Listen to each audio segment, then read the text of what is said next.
semua, selamat pagi ya Ahoho. Yang terhormat Bapak Agustinus Duha MPD selaku dosen pengampu mata kuliah Seminar Proposal Pendidikan Bahasa dan Sastra Indonesia.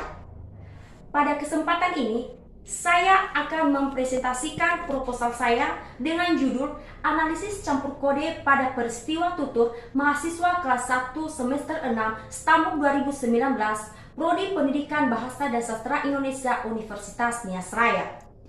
Nah, sebelum lanjut, izinkanlah saya untuk memperkenalkan diri saya terlebih dahulu. Nama saya Ayu Yasni Maruhu, NIM 1920026108 dari Pendidikan Bahasa dan Sastra Indonesia.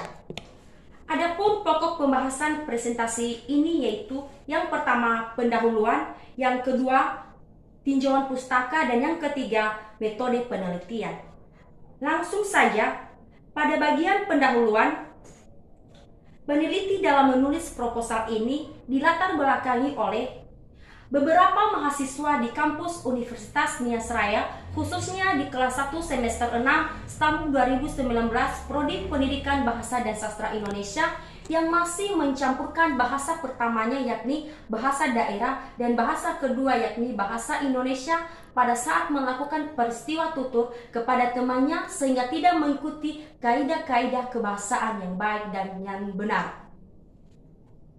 Kemudian masuk pada bagian B yaitu fokus dan subfokus penelitian. Yang pertama, fokus penelitian.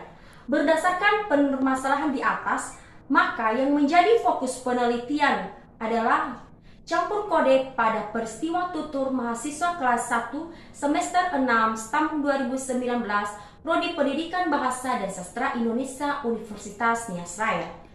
Yang kedua, subfokus penelitian. Subfokus pada penelitian ini dibagi dalam dua jenis, yaitu satu, bentuk-bentuk campur kode berupa kata, frasa, dan klausa pada peristiwa tutur mahasiswa kelas 1 semester 6 STAMUK 2019 Prodi Pendidikan Bahasa dan Sastra Indonesia Universitas Nias Raya. Dan yang kedua, faktor penyebab munculnya campur kode berupa topik pembicaraan dan suasana pembicaraan. Kemudian masuk pada bagian C, rumusan masalah. Berdasarkan latar belakang di atas, yang menjadi rumusan masalah dalam penelitian ini yaitu satu, bagaimana jenis-jenis campur kode yang digunakan peristiwa tutur mahasiswa kelas 1 semester 6 STAMUK 2019 Universitas Nias Raya. Dan yang kedua, bagaimana saja faktor-faktor penyebab terjadinya campur kode pada peristiwa tutur mahasiswa kelas 1 semester 6 STAMUK 2019 Universitas Nias Raya. Kemudian masuk pada bagian D, tujuan penelitian. Adapun tujuan yang hendak dicapai dalam penelitian ini sebagai berikut. Yang pertama, untuk mendeskripsikan jenis-jenis campur kode pada peristiwa tutur mahasiswa kelas 1 semester 6 STAMUK 2019 Prodi Pendidikan Bahasa dan Sastra Indonesia Universitas Nias Raya. Yang kedua, untuk mendeskripsikan faktor-faktor penyebab terjadinya campur kode pada peristiwa tutur mahasiswa kelas 1 semester 6 STAMUK 2019 Prodi Pendidikan Bahasa dan Sastra Indonesia Universitas Nias Raya. Selanjutnya masuk pada bagian E, manfaat penelitian.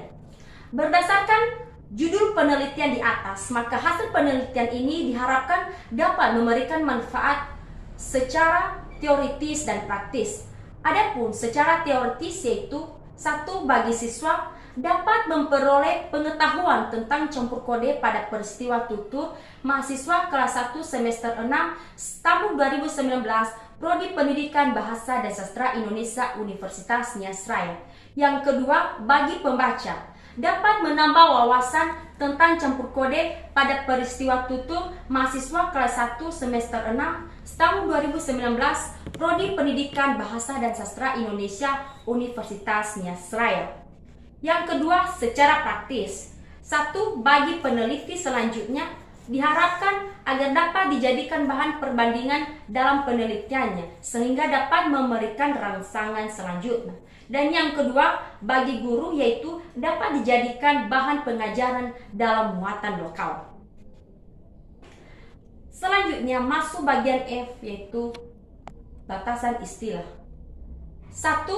Bahasa adalah bentuk aturan atau sistem lambang yang digunakan manusia dalam berkomunikasi dan beradaptasi dengan lingkungannya, yang dilakukan untuk bertukar gagasan, pikiran, dan emosi.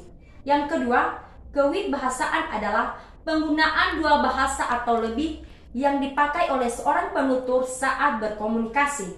Yang ketiga, kode adalah suatu sistem tutur penerapan unsur bahasanya mempunyai ciri khas sesuai dengan latar belakang penutur, relasi penutur dengan lawan bicara, dan situasi tutur yang ada. Yang ketiga, kode adalah suatu sistem tutur penerapan unsur bahasanya mempunyai ciri khas sesuai dengan latar belakang penutur, relasi penutur dengan lawan bicara, dan situasi tutur yang ada. Yang keempat, peristiwa tutur adalah terjadinya atau berlangsungnya interaksi linguistik dalam satu bentuk ujaran atau lebih yang melibatkan dua pihak, yaitu penutur dan lawan tutur, dengan satu pokok tuturan di dalam waktu, tempat, dan situasi tertentu. Dan yang terakhir, campur kode adalah percampuran dua bahasa atau ragam bahasa dalam suatu tindak bahasa, yaitu speech, edge, atau discourse, tanpa ada sesuatu dalam situasi berbahasa itu yang menuntut percampuran bahasa itu. Kemudian masuk pada bab 2, yaitu tinjauan pustaka, yang terdiri dari bagian A, deskripsi konsep, yaitu 1. Hakikat bahasa, yang kedua hakikat sosiolinguistik, yang ketiga hakikat kewibahasaan, yang keempat hakikat campur kode, dan bagian B, penelitian yang relevan, dan bagian C, kerangka berpikir. Kemudian masuk pada bab 3, yaitu metode penelitian, yaitu bagian A, pendekatan dan jenis pendekatan.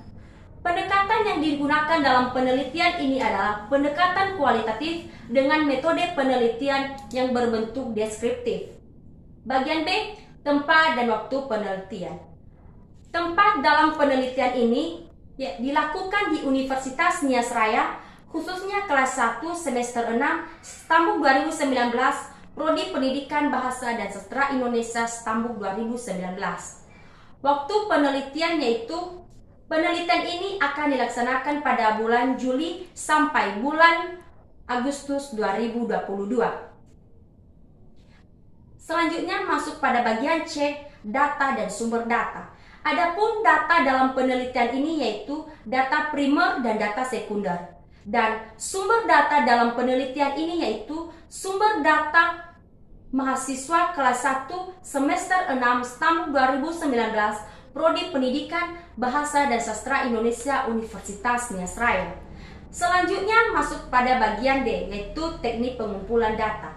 Adapun teknik pengumpulan data dalam penelitian ini yaitu 1. Teknik pengamatan atau observasi, dan teknik dokumentasi. Selanjutnya masuk pada bagian E, yaitu teknik analisis data. Teknik analisis data dalam penelitian ini yaitu 1. Reduksi data, 2. Penyajian data, dan 3. Penarikan kesimpulan. Dan yang terakhir adalah bagian F, pengecekan keabsahan data. Dalam penelitian ini, teknik yang digunakan ialah teknik triangulasi waktu. Baik, demikian saja pemaparan presentasi proposal saya ini. Saya ucapkan terima kasih. Ya Ahong.